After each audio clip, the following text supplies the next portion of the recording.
In '05, our family was involved in the dust study, where we gathered all the dust within our home from our vacuum cleaners and submitted it in, I think it was with 10 other families in Massachusetts, and we just waited for the results to see what was actually in our dust that came from household products in our home.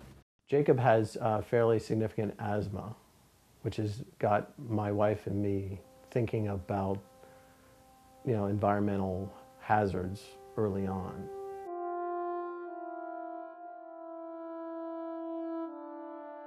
We found out that there were many toxins and chemicals within our dust in our home. These are things that we expose ourselves to every single day, and dust that we breathe in all the time.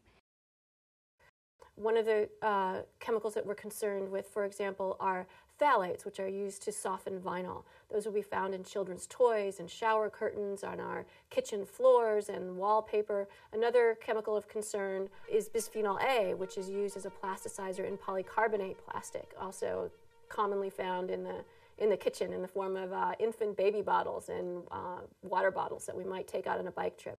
Another chemical would be the brominated flame retardants. These are used in our computer screens and our television sets and our mattresses.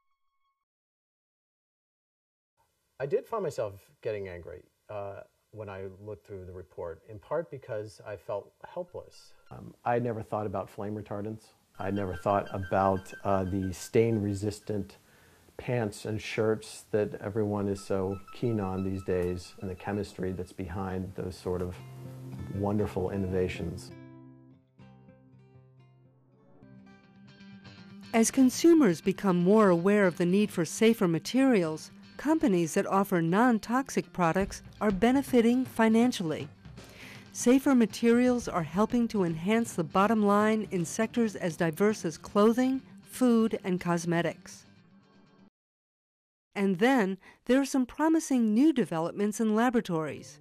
Green chemistry. Why not come up with alternatives to mercury? Why not come up with alternatives to the hazards? To design at the molecular level, just as an architect designs a building, we can design molecules to do what we want them to do. We don't have to have toxic materials.